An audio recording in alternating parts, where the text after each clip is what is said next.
sencillamente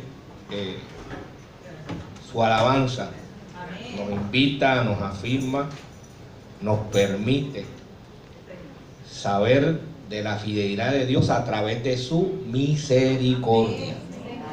Y eso es gratificante y eso es esperanzador y eso es necesario para aquellos que estamos en el camino, pero también para aquellos que están considerando acercarse al Señor, buscando razones que les brinden una oportunidad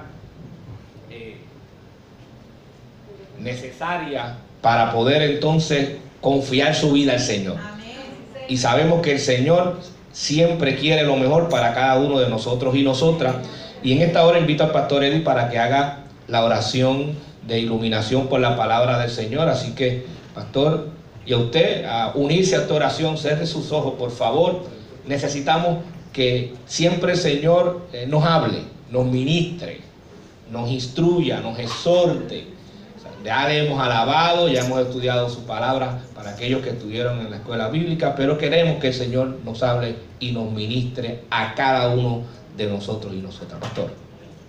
Comenzamos esta oración, Padre, dándote gracias precisamente por ello, por esa gracia admirable que Señor, de parte tuya, Señor amado, nos ha alcanzado a nosotros y nos ha brindado salvación. Te damos gracias por esa fidelidad que el coro Voz Espiritual ha interpretado en esta obra, Señor amado. Tú eres fiel y estás aquí junto a nosotros, Señor amado. Y en esta hora, Señor amado, donde vamos a escuchar tu palabra, mensaje que tú tienes para tu pueblo aquí en Quintana, Señor, te pedimos que tú seas nuestro pastor. Que esa palabra que él va a expresar, Señor amado, que esté en su mente, en su corazón, porque ya tú la has dictado, Señor amado, haga el efecto que tú entiendes que tenga que hacer en nuestras vidas, Señor amado. Y te pedimos, Señor amado, que podamos salir de aquí llenos de tu presencia, llenos de tu Espíritu, Señor amado, y proclamando que Jesucristo es el Señor. Así que en este momento, Señor, te decimos gracias. En el nombre de Jesús. Amén. Amén. Gracias, pastor Eddie. Invito a considerar Lucas capítulo 2, versículo del 8 al 20. Estaremos de ahí considerando la palabra para esta hermosa mañana. Como les comenzaba diciendo más adelante, este segundo domingo de diciembre para muchas de la iglesia cristiana representa el segundo domingo de Adviento, tiempo de preparación, de reflexión sobre el nacimiento, la vida, la resurrección, pero también la esperanza de su venida para cada uno de nosotros y nosotras. Así que esa experiencia es la que nos afirma en Emmanuel, Dios con nosotros, como un acontecimiento real, esperanzador y necesario.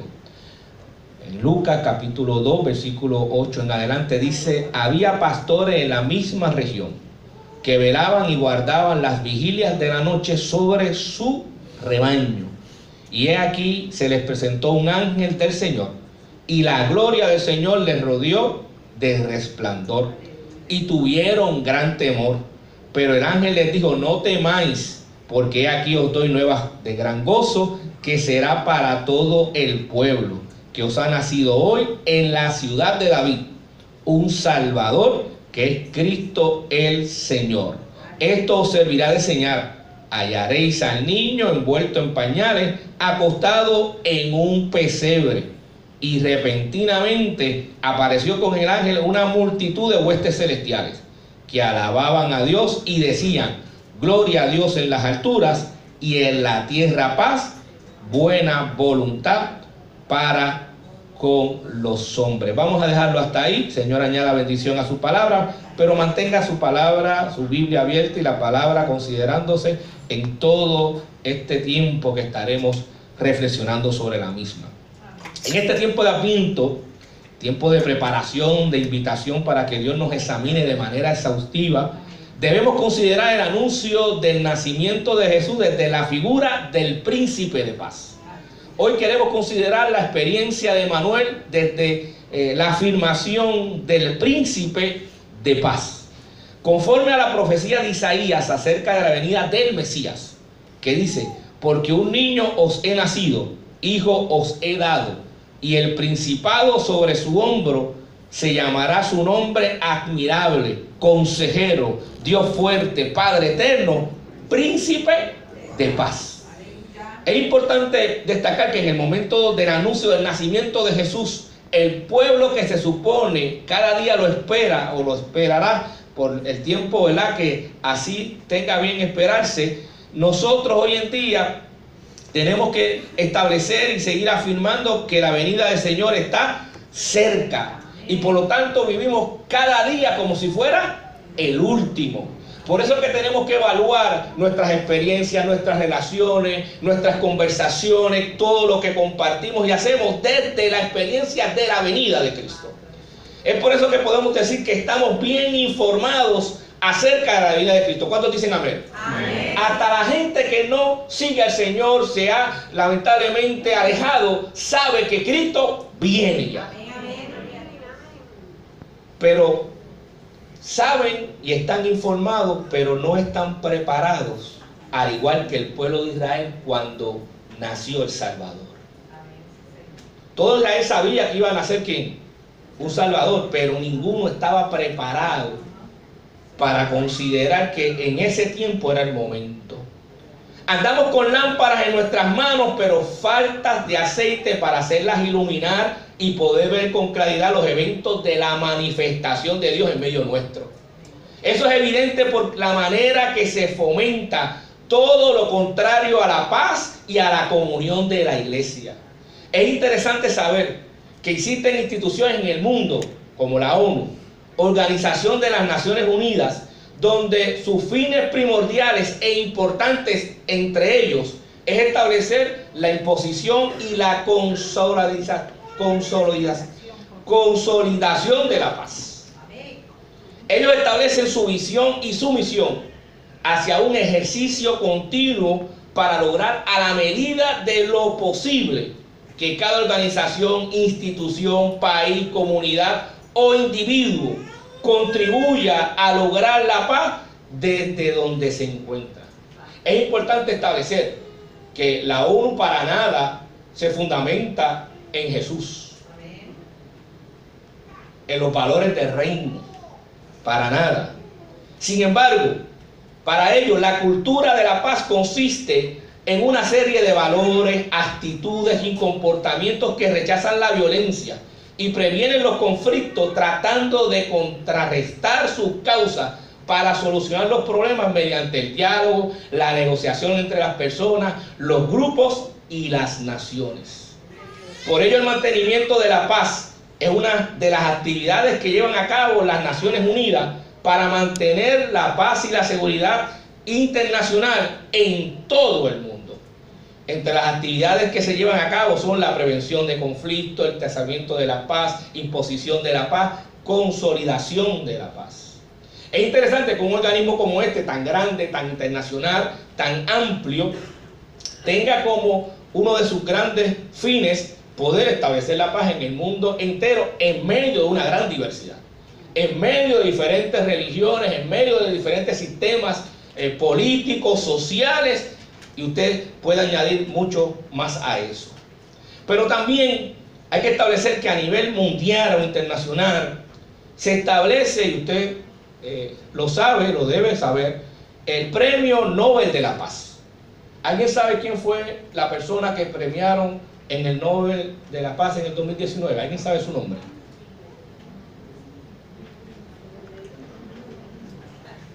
Sin embargo, sabemos de muchas otras cosas que nada fomentan la paz. Sabemos de muchas personas que de alguna manera hacen lo contrario a la paz, pero no sabemos quién fue la persona que fue reconocida en este año 2019 y fue el primer ministro de Etíope, Abiy Ahmed. Usted lo puede buscar, puede leer, puede instruirse, pero me parece curioso que esta persona, que dentro de sus logros fue establecer la paz en unas comunidades que ya su conflicto había causado 70.000 muertes o más por la falta de paz, por la falta de, ¿verdad?, integrarse. Creció en una familia multicultural formada por una madre de un grupo étnico del país con religión cristiana ortodoxa y su padre musulmán. ¿Cómo es posible que alguien que tiene dos experiencias religiosas que para muchos de nosotros son conflictivas, son opuestas, pueden desarrollar una persona que tenga un principio fundamental y está alineado a nuestro Señor, a nuestro Salvador, con el concepto de la paz? Por eso es que cuando vemos a Lucas y leemos a Lucas desde el versículo 8, tenemos que de alguna manera reflexionar sobre la ejecutoria de nuestro Salvador desde su nacimiento. Cuando dice Lucas en el versículo 8, que menciona, habían pastores en la misma región que velaban y guardaban las vigilias de la noche sobre su rebaño. Podemos decir claramente que aunque habían otras personas, otros grupos, sean religiosos, gobernantes, intelectuales, posiciones privilegiadas, acomodadas, incluyendo la realeza de Israel, sin embargo Dios elige a unos pastores, símbolo de sencillez de corazón, disposición para escuchar y comprender el llamado de Dios y las responsabilidades de su llamado. En medio de un tiempo de caos, en medio de un tiempo de crisis, el Señor tiene que llamar a personas que puedan establecer claramente un corazón que dispuesto, lleno a capacidad de poder entender y responder al llamado de Dios. Estos pastores representan también el llamado de Dios en la figura de Jesús como el buen pastor, quienes exponen, arriesgan la vida para la salvación de sus ovejas. Este era un grupo que estaba allí, que muchas veces muchos ni se acordaban, muchos sencillamente olvidaban, pero sin embargo en medio de este grupo hay una señal, hay una revelación, hay un acontecimiento del Señor. ¿Quién es mejor para anunciar el nacimiento de nuestro Redentor que aquellos que asumen con diligencia lo trascendental del reino de Dios? Un pastor tenía que dar su vida por sus ovejas. Escuchamos muchas veces los momentos de David, que tuvo que defender, que tuvo que actuar, y muchos otros que de alguna manera tuvieron que exponerse para cuidar las ovejas que en muchas ocasiones no eran de ellos. Porque cuando algo no es tuyo, es más fácil que dejar que se pierda. Cuando algo no te, ¿verdad?, no te pesa porque sencillamente no fuiste tú que lo trabajó. Pero las ovejas del Señor son una gran responsabilidad para cada uno de nosotros. El hermano, la hermana, el prójimo es una gran responsabilidad para cada uno de nosotros. O por lo menos debe ser. Así que dentro de esta experiencia, estos velaban unos por otros. O sea, no solamente estaban velando por las ovejas, estaban velando que los unos de los otros, estaban en vigilia, estaban en comunidad, estaban reunidos, buscando, ¿verdad?, en medio de la oscuridad, en medio de exponerse a los peligros, fomentar un cuidado del rebaño, pero también de cada uno de ellos, que representaba en todas las formas y las maneras el amor hacia el prójimo, hacia el otro. Dios hace su intervención en medio de un grupo de pastores que seguramente día tras día de sus llamados estaban expuestos a eventos adversos en la noche y sus distintas posibles manifestaciones de violencia y peligro. Pero la gloria de Dios los rodeó con su resplandor. Así que en medio de esa espera, en medio de ese cuidado en lo cotidiano, en medio de lo que estaban haciendo como de costumbre, dice el versículo 19 que se les presentó un ángel del Señor. Y la gloria del Señor los rodeó de esplendor y tuvieron gran... Mire, cualquiera se asusta. que en medio de la noche, cuando tú estás tranquilo y parece que todo está seguro, aparece que algo diferente, algo distinto, algo nunca antes visto. ¿Quién no se va a asustar? Gracias a Dios que no salieron corriendo y se olvidaron de las ovejas. Cuando Jesús fue crucificado, dice que lo dejaron, se fueron. Así que estos pastores tenían de alguna manera, podemos adjudicarle valentía, confianza. Se presentó un ángel. Dios cada día interrumpe de diferentes maneras en nuestras vidas. Lo importante es si nosotros logramos estar atentos a su anuncio y escuchar su mensaje para llevarlo a cabo, su voluntad. El mensaje más espiritual y divino que expresa lo más importante y necesario de nuestra manera, nuestra experiencia de fe cristiana es el nacimiento, pero también es la vida, es la muerte, pero también la resurrección de Jesús, que nos invita a que vivamos en la expectativa que su venida puede ser ahora mismo. Aleluya, gloria a Dios. Ahora mismo. Nosotros hablamos de la venida, pero no pensamos que puede ser ahora mismo. No puede ser unos minutos, no puede ser una hora, y estamos en planes, y estamos en pensamientos, y estamos en ideas, y estamos en actitudes, sin pensar que la venida del Señor puede ser ahora mismo.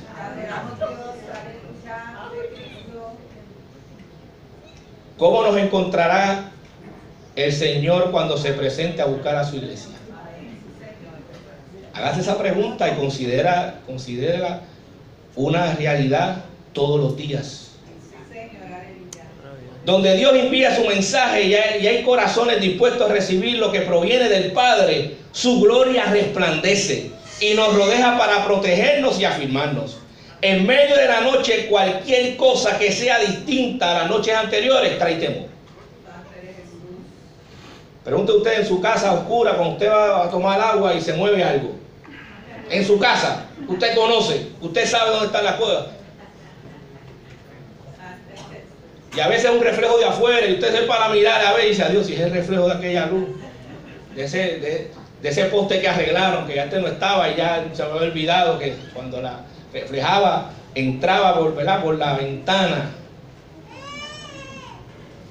Pero qué interesante, cuando en medio de la experiencia de la noticia del ángel, Dios nos trae palabras que confortan. Dios nos trae palabras que disipan el temor. El ángel le tiene que decir, no temas.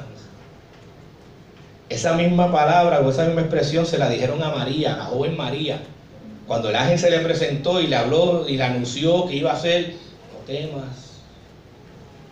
Pero también a Josué, cuando muere Moisés y en medio de esa experiencia tiene que asumir el error de liderar a un pueblo, el Señor tiene que decirle, no temas. Hoy el Señor te dice, no temas. No importa la adversidad, no importa la situación, no temas, porque el Señor está en medio de tu situación, de mi situación, amén, en donde quiera que nos encontremos. Amén. No temas, porque he aquí os doy nuevas de gran que. Lo que traigo es alegría. Lo que traigo es gozo. ¿A cuánto no le gusta el gozo del Señor? Amén. La alegría del Señor, la esperanza del Señor. Pero me gusta mucho porque Lucas registra y dice que será para todo el pueblo. De algo que yo he aprendido en medio de este caminar es que si mi gozo se queda en mí solamente, no es saludable, no produce nada, no se ejercita según la experiencia de la fe y el llamado de Dios, y menos de su gracia. Por eso que es importante cuando el ángel le dice, porque he aquí doy nuevas de gran gozo, que será para todo el pueblo. Pero ¿cómo es posible si el ángel está hablando con ellos que sea para todo el pueblo? Si el ángel no se está revelando, no está hablando a todo el pueblo. ¿Cómo será eso posible? ¿Quién le hablará de ese gozo? ¿Quién le compartirá la experiencia? Los pastores. Aquellos que hemos tenido bien conocer, saber y de alguna manera confiar en el llamado que Dios nos ha hecho. Habrá gozo para todos. Mire, yo me acuerdo para el tiempo de los cumpleaños, habían piñatas, ya eso no existe. Yo no sé si existen, pero yo no las he dejado de ver. Y habían piñatas de todos los colores, de todos los tamaños, pero había una gran situación. Es que los más pequeños siempre sufrían a causa de los más grandes. Y no había justicia. Si no estaba preparado la persona que estaba organizando, que se celebraba la fiesta para los niños, porque la fiesta debe ser para los niños, ¿cuántos dicen amén? Amén. Para que se diviertan, para que compartan, para que se alegren, para que se llenen de gozo. Entonces todos esos dulces, usted veía que había los más grandes, los más fuertes, que tenían que, y los más pequeños, los más débiles, llorando en una esquina. A veces habían mamás, papás, abuelos más que se metían y ahí, usted se acuerda, usted no era de eso, pero usted los veía. Porque todo el mundo quiere de la bendición, todo el mundo quiere del gozo, todo el mundo quiere y ser parte de la experiencia. Dios vino y envió a su Hijo para todos. Pero ¿quién lo comparte? ¿Quién lo manifiesta? Ah, el Espíritu Santo, sí, pero ¿quién lleva el Espíritu Santo? ¿Quién lo tiene? ¿Quién es portador de él? Las promesas de Dios están para todos, pero lamentablemente no todos están prestos para hacerlas manifiesto a otros. Ahí es donde necesitamos mejorar y ser proactivos en el anuncio del Evangelio, las buenas nuevas. Os ha nacido hoy, dice el versículo 11. Hoy, al igual que en ese momento, el nacimiento de Jesús representa una gran oportunidad para una buena noticia. Pero mejor aún, para una buena acción que glorifique a Dios, edificando al hermano, al familiar, al vecino, en fin, al prójimo. De eso consiste nuestro llamado, de eso consiste la razón de existir de la iglesia. No hay otra razón de existir de la iglesia que no sea que anunciar las buenas nuevas, transmitirlas, compartirlas, hacerlas evidentes.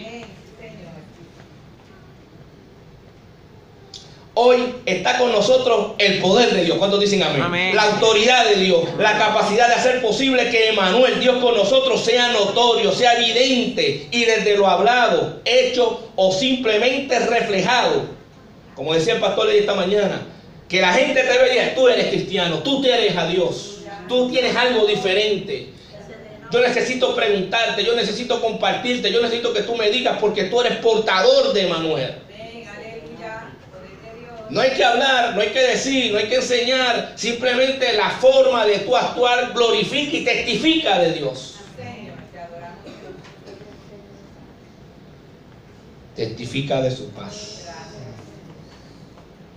Mire, hoy en día hay tanto caos.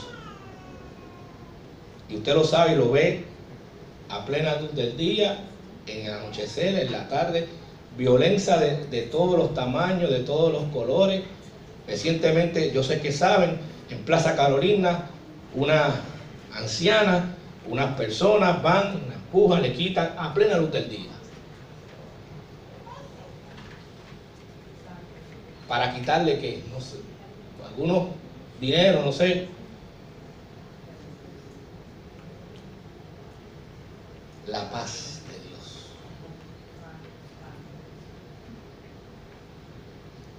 El versículo 12 dice: y esto le será por señal. Es interesante porque Lucas le está compartiendo y le está dando una experiencia y afirmando lo que este ángel le está compartiendo. Y dice, esto le será por señal. Ya les he hablado, ya les he dicho, pero va a haber algo que va a afirmar todo lo que he compartido o todo lo que he mencionado. La paz de Dios se logra o se manifiesta o se puede percibir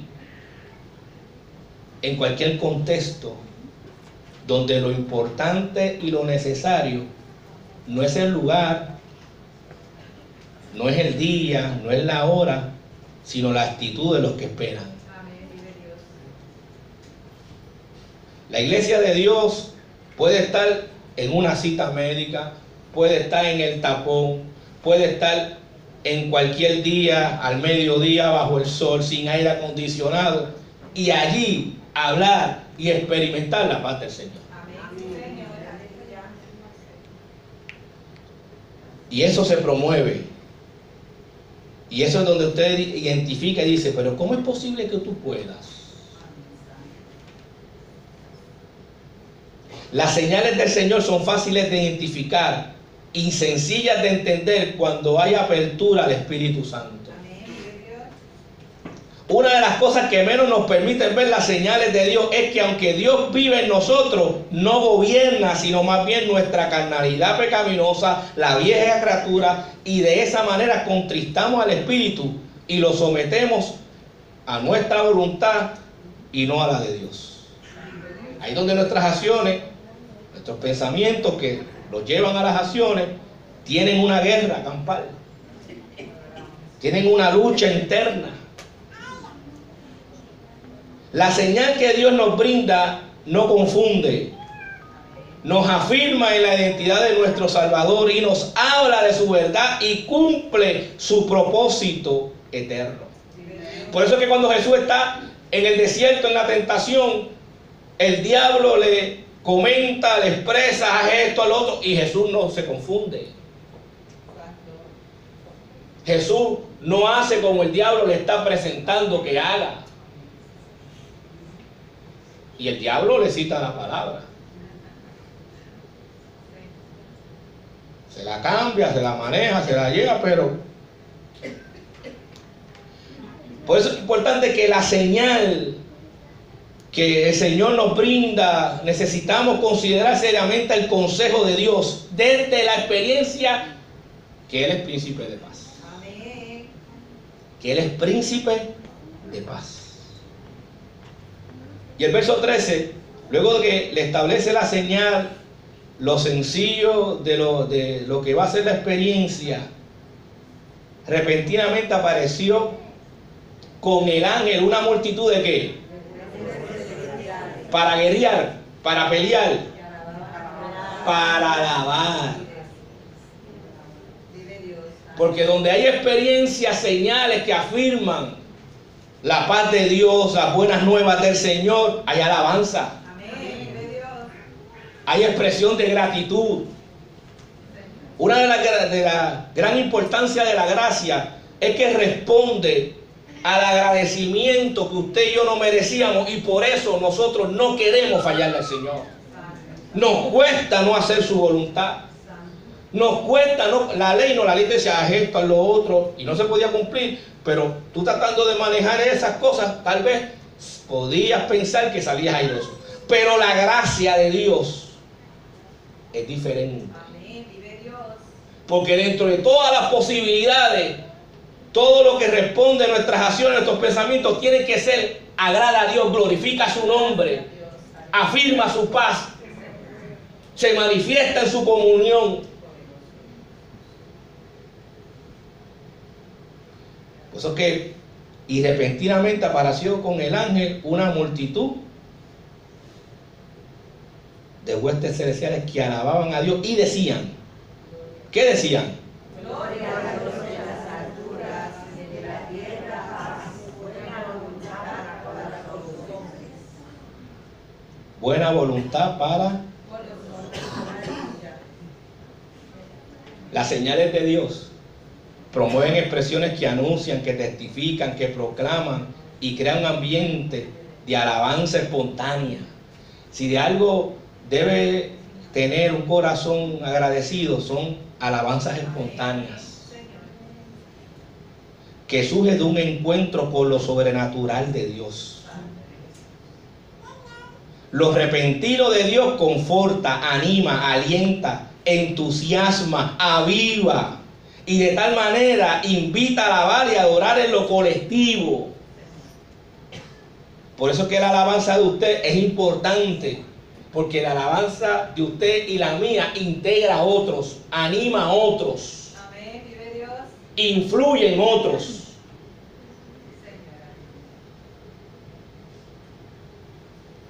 Como cuerpo de Cristo y en comunidad de redimidos y santos, debemos ejercer la expresión que emana de corazones redimidos, de vidas salvadas, de vidas reconciliadas.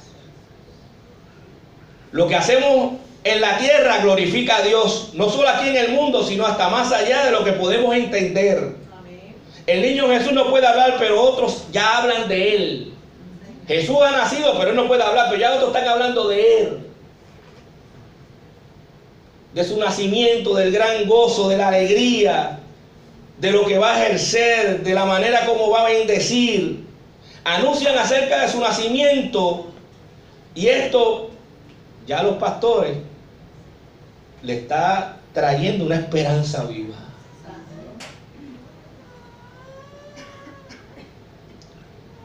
Es importante entender que desde el principio del nacimiento de Jesús ya se está hablando de paz. Ya se está estableciendo la paz de Dios. Y me parece interesante aún más cómo esa paz se va a realizar a través de la vida de Jesús, o cómo nosotros podemos de alguna manera identificarla en este tiempo. Qué bueno que luego de una experiencia de Dios con su divinidad, estos pastores pueden conversar y pueden establecer dentro de esa revelación e irse juntos en total comunión y unidad para ver el cumplimiento de Dios en sus promesas. Cuando usted ve que le dice, mira, va a hacer esto y va a aparecer en tal lugar y va a tener, de esta manera lo van a encontrar. Dice, sucedió en el versículo 14, gloria a Dios en las alturas y en la tierra paz. Y el verso 15, sucedió que cuando los ángeles se fueron de ellos al cielo, los pastores se fueron a sus casas, continuaron en sus obligaciones. Dice eso. Porque un encuentro con el Señor te hace ¿qué? Compartirlo, te hace llevar a cabo, afirmarlo. Los pastores se dijeron unos a otros, oye, hubieron preguntas, no sabemos la conversación que tuvieron. ¿Qué vamos a hacer? Me imagino, ¿qué vas a hacer tú? No, yo tengo compromiso, yo tengo tantas cosas. Ahora si uno le dijo a otro, no, es que yo... Pero viendo la experiencia, viendo la visitación, viendo el momento,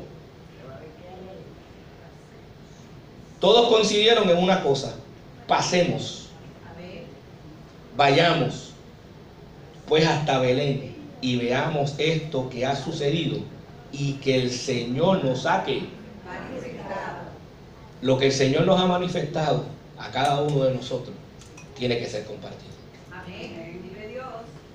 No podemos reservarnos. No se puede quedar quieto, estático.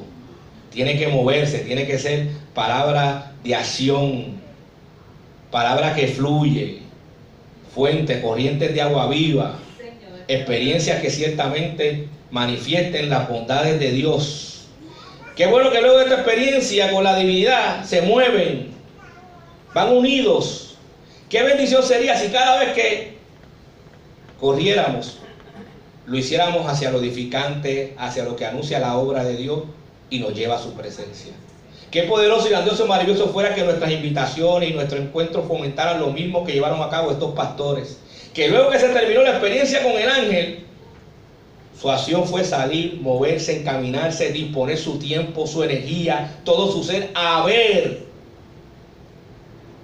lo que allí se le había anunciado: la llegada del príncipe de paz que Isaías había compartido.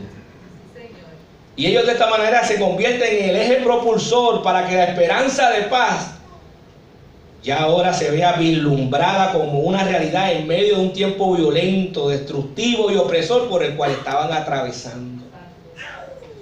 Es interesante establecer y afirmar en este domingo, segundo domingo de Adviento, desde la experiencia de la paz, que uno de los frutos del Espíritu, ¿cuál es? Gozo y paz. Hay muchos más, pero es gozo y paz. Y cuando hay paz hay gozo. Y cuando hay gozo hay paz. Mire, el fruto, a veces nosotros lo miramos para solamente consumirlo. ¿Qué más tiene el fruto? ¿Qué posibilidades tiene el fruto? La fruta. Propiedades, vitaminas. La semilla. Obtuvimos el fruto, compartimos el fruto, pero la semilla es lo que hace posible que haya oportunidades reales para que eso se multiplique. Porque si no hubiera semilla y ese árbol de alguna manera no diera más fruto, no teníamos manera de poder que. Por eso que los frutos del Espíritu tienen que seguir que manifestándose, tienen que nutrirse, tienen que compartirse, tienen que hacerse una realidad en medio de nosotros. Tiene que ser parte de nuestra disciplina, tenemos que ser constantes, tenemos que ser persistentes, tenemos que perseverar. Para que un discípulo de Jesucristo pueda alcanzar el crecimiento, la madurez y el desempeño que debe ejercer a través de su llamado y su testimonio a través de la vida, debe practicar, no solamente saber 3 cosas fundamentales. Número 1, escudriñar la Biblia. Ay, pastor, yo lo sé, qué bueno que lo sabes. Pero cuando usted escudriña la Biblia, tiene que hacerlo creando una disciplina que no es una costumbre, sino un constante ejercicio que necesita esfuerzo, perseverancia, dedicación y esmero para desarrollar un entendimiento de tal manera que piense y actúe conforme a lo que agrada a Dios y lo que le glorifica. Es decir, que podamos crecer realmente espiritualmente. Todos los días tenemos que crecer. ¿Cuál es la medida? ¿Cuándo creemos que es suficiente? ¿Cuándo llegamos a establecer que ya lo sé todo, que ya lo que estoy haciendo? Hasta que Cristo venga. Pero hay gente que piensa que ya yo lo sé todo, que ya yo lo domino todo, y no escudriña la palabra. Usted sabe cuántas veces usted lee la Biblia, cuánto la escudriña, cuándo la aplica, cuándo no. Eso es parte de su crecimiento, de su rol para ser una persona madura, para entender el propósito de Dios y vivir conforme a ese propósito. Número 2, orar. Orar, hablar con Dios, no únicamente para pedir, sino para preguntar y escuchar a Dios más que cualquier otra persona. Señor, enséñame, afírmame, dirígeme. Mire, estos pastores tenían que en medio de ese proceso del ángel hablarles, del ángel compartirles, del ángel decirles, invitarlos. Nosotros cuando leemos la Biblia pensamos que los pastores tenían que obedecer. Y está ahí ya, los pastores, no había forma de que no desobedecieran. No, eso no es así. Los pastores pudieron haber hecho otra cosa. Pudieron haber creído otra cosa. Pudieron haber negado y actuado de otra manera. Por eso es que la obediencia es tan importante y lo vemos desde Génesis. Con Adán y Eva, la desobediencia. El no escuchar a Dios, el no vivir bajo sus mandatos, nos lleva ¿a qué? A la perdición.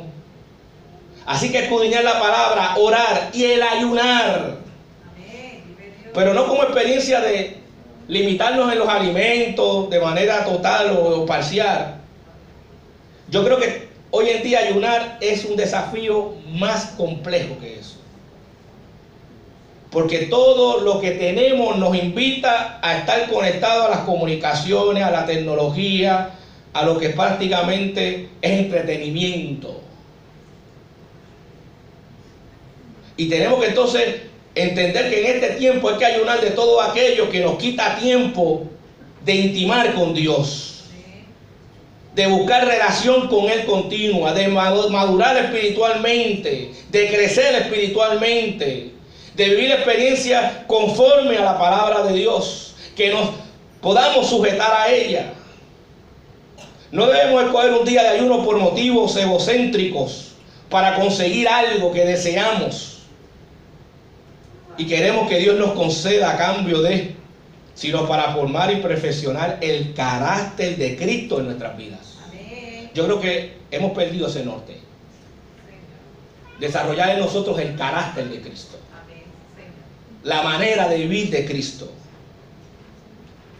Una de las cosas que el anuncio del nacimiento demuestra es que hablaban, expresaban, compartían, pero también en la vida de Jesús hay una expresión en medio del sermón del monte que por lo menos Mateo 5:9 comparte, que dice: bienaventurados los pacificadores, porque ellos serán llamados hijos de Dios.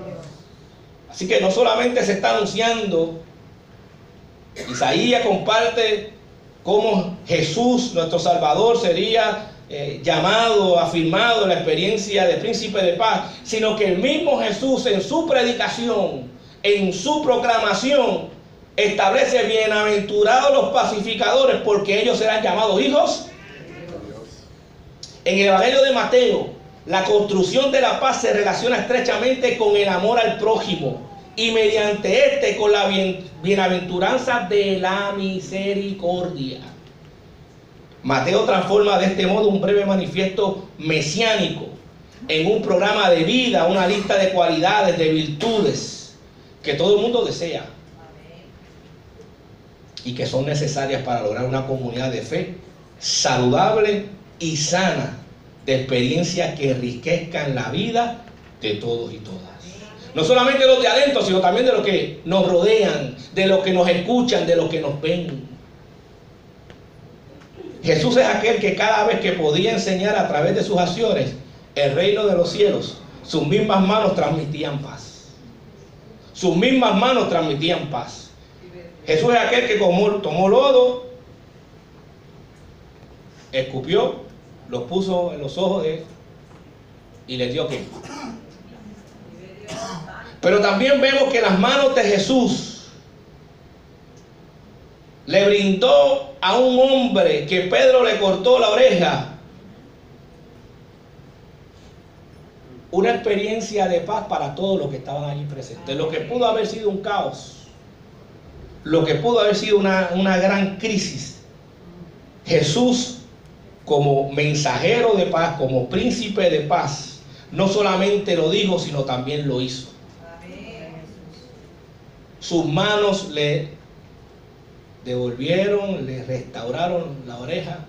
Y ese acontecimiento enseñó a Pedro, enseñó a todos los que estaban allí presentes, a los que lo iban a arrestar, que su reino era de paz. ¿O usted cree que Jesús no podía llamar las huestes celestiales y el ejército y estaba a su disposición? Y podían hacer batalla.